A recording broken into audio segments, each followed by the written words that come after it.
Howdy everybody, this is another update from Great Lakes Weather. Today is the day for severe weather. The time is 9:35 a.m. and it is Friday. I believe it's May 20th today, so we're getting close to the end of May, and it is going to be a hot day today. So I'm in a different place for streaming today. I do plan on chasing today, despite the fact that the Storm Prediction Center has kind of downgraded the severe weather event, and for good reason. I'm going to talk about that reason in just a minute, but there are going to be some severe storms up north in north central Michigan, so the northern part of the lower peninsula is likely going to see some of that severe storm activity, so we're going to get into that, and then we're going to delve into what's coming afterwards with the cooler weather. So let's get into it. First of all, remind you to check out all of our different platforms that we're on. They're all listed for you right there. Scan that QR code in the bottom right hand corner to make sure you get updates when necessary. That is all I'm going to do real quick, because I just want to get right into it. It's going to be kind of a short video today because I have things to do today. All right, let's get right to it.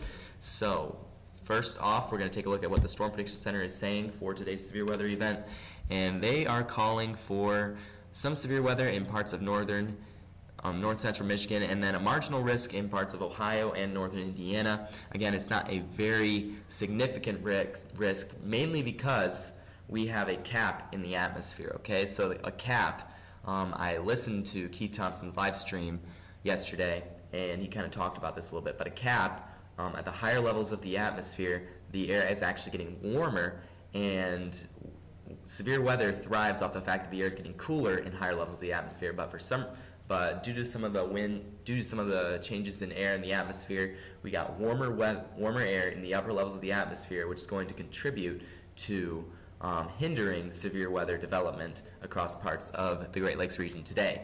Now, the chances of that are a little bit lower in parts of north central Michigan. Places such as Grand Rapids, Midland, those areas are going to see some severe weather. I'm planning on starting my chase today in Hastings, which does have a little bit of tornado potential today, 2% tornado risk, and then a 5% as you get higher up into Grand Rapids and parts of lower Michigan as well. So I'll be up there, I'll be chasing with a couple people. Hopefully my car can handle it, but I'm going up there because there is a good potential for today.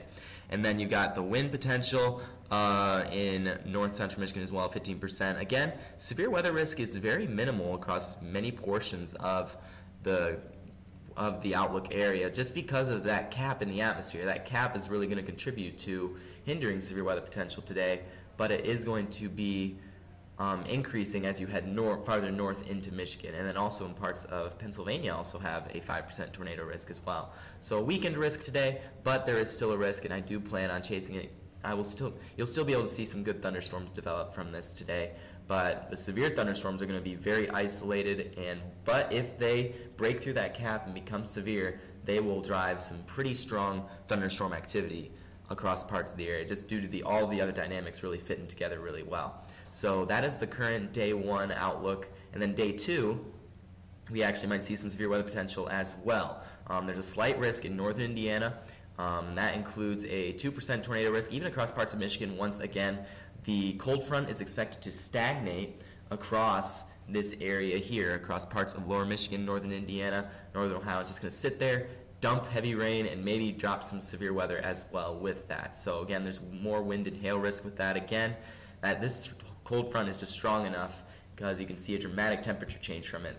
And it's just going to drive more stronger thunderstorms to develop throughout the day on Saturday. It looks like it's going to be a scattered thunderstorms throughout the day event on Saturday. So if you have plans for Saturday, it may be a good idea to consider changing those plans, as it is going to be a very wet day on Saturday. It won't be a full washout like rain all day, but it is going to be quite frequent during the day on Saturday. So let's look at the models now real quick. So this is the HRRR model showing different parts of the different reflectivity values. So this is the HRRR, and then we're going to look at the NAM and look at their severe weather values as well. So this is the current radar as of right now. You got some storms off to the south, some storms off to the north.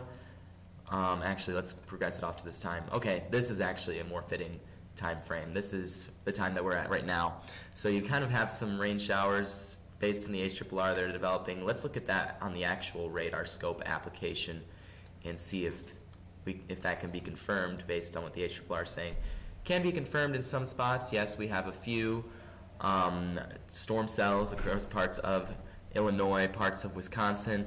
These are expected to continue to progress off to the north and east as that front continues to shift eastward towards our area. And then severe weather development looks which looks a lot more likely in parts of this region here.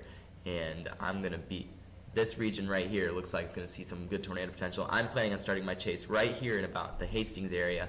And then as storms begin to develop, I'm going to lift my way off to the north. So we'll see how these things turn out, and then we'll see if I decide to chase farther north, and it depends on what my chase crew wants to do. So let's see. Excuse me. So this is the current time frame.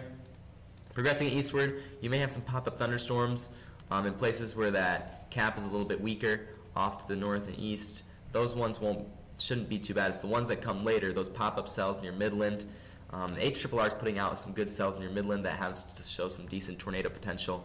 So let's look at those real quick. Yeah, you can see there's not really as much of a cap as you head off to the north and east with these winds here. It doesn't really appear to get warmer as you get off to the north and east. This will show you the temperatures at different layers of the atmosphere, and there's not really a cap until you get to 12 kilometers up above the surface. So again, there's not really a huge cap there, but the cap really drives these storms to develop. As you get down to the south, let's take a look here.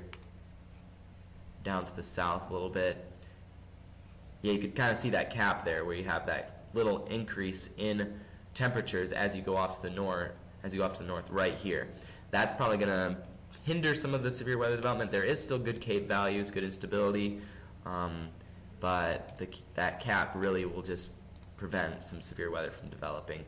And then, so really the target area is in central Michigan today, kind of a woody area, so kind of a risky area to chase unless you're in the eastern portion where there's fields and things like that. But then the cold front's expected to stagnate and just sit over our area and dump a lot of rain across southwest Michigan, and especially severe weather potential as we get into later Saturday afternoon in parts of Indiana and Ohio, with showing some severe potential. Just some basic severe storms, not really looking at a high tornado potential with these storms as they move through. Once that cold front moves through, we're going to get much cooler air. Look how low the 540 line's getting. We don't usually see it around here this late in May, but it is here, and there could even be some pockets of some wintry mix in parts of Minnesota. Luckily, that's not going to make it down here, but we will drop to near 60 degrees by Sunday, so it's going to be quite cool. Let's take a look at the severe weather dynamics now. Let's backtrack to when the severe storms really start to fire off. So that's at about hour 15, so we're going to freeze frame it there. Let's look at it.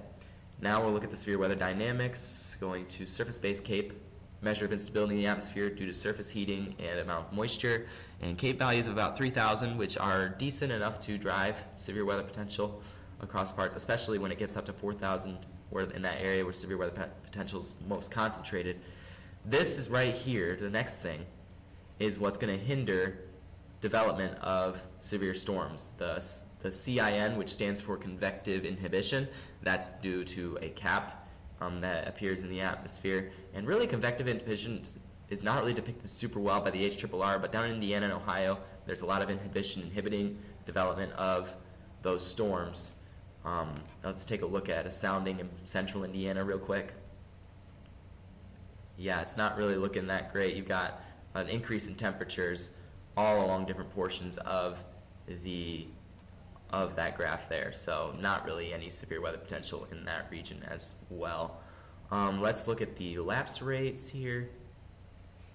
So the temperature change as you go higher in the atmosphere. You got some lapse rates, not really steep lapse rates in that area where concentrated severe potential is. It's a lot steeper down to the south where that cap is, though. So the cap is really going to hinder that storms from developing down there for this evening. So as we look at the spin in the atmosphere, there's quite a bit of spin in the atmosphere, especially as you get off to the north. Good level of spin, driving some showers and thunderstorm activity. Again, storms that develop today are going to be really isolated because, again, they have to break through that cap that's in the atmosphere, and that cap is going to hinder development of those different types of storms. So there's good spin in the atmosphere. Let's get a measurement of the energy helicity or the potential for tornadoes. Pretty decent. It's a pretty decent level. again, but you got to have storms that have the capability to develop. Supercell composite is actually a higher level than we normally usually see. So levels of up to 20. The NAM depicts it as levels up to 40, which is a lot, which is probably not really extremely accurate assumption. Significant tornado parameters are actually pretty good in parts of northern Michigan, where you get close to northern parts of Kent County, off towards Lake Huron as well. And if we look at the reflectivity, it can give us an idea of where supercell structures are forming, which they are very clearly forming north of Hastings, so as we get up to parts of Midland, those types of areas. So maybe a little bit of a travel north for a good chase day across parts of the area. Let's look at the 7 p.m. chart real quick. You get development of some additional cells across parts of the southwestern Michigan area, which means hopefully I'll be able to get a chance to look at them. But again, these storms are going to be pop-up, hit and miss, and storms that do pop up, especially during the afternoon, will have good severe potential. So we'll just have to watch and see which storms can break through that cap, and then we can get an idea of what to expect in certain areas. So pretty variable situation today. A lot of good factors that come together, but that one major factor could hinder a lot of severe weather development. So good information to look at. Let's look at the NAM 3K, what they're saying. There's no updates on that just yet. So let's look at the sounding for the NAM 3K. So it pops up, showing up some PDS tornado soundings off of the NAM 3K. So good tornado potential if storms can break through that cap. Again, storms have to break through that cap in order to have good severe potential today. And that's why the SPC is putting out a much lower risk for severe weather than you typically would expect, because we're considering the cap. I don't think the NAM's really factoring that in super well with the current situation that we have. But it is showing what, if there was no cap, what this could be like. There's a very higher level of severe weather potential if there was no cap.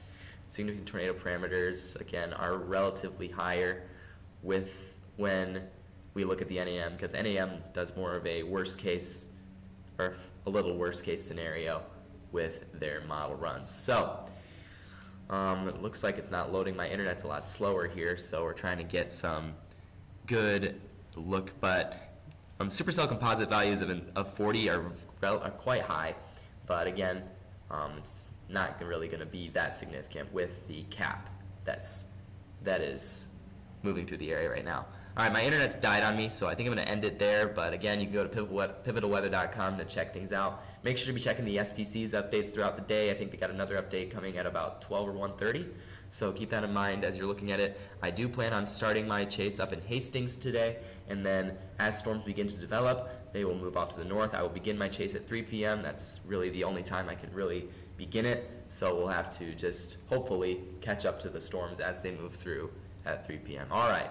That is pretty much the end of this. Significant terrain parameters are pretty high out there, but that's pretty much the end of this. So just stay updated. Make sure to keep checking. I will try to provide updates when I can. I might try to live stream to my Facebook if that is a possibility. We'll see if that works out. But a lot of factors come together, but one major limiting factor. So we'll just have to keep that in mind as we continue. All right, that is all of this. So hopefully stay safe, stay informed, and enjoy the rest of your day.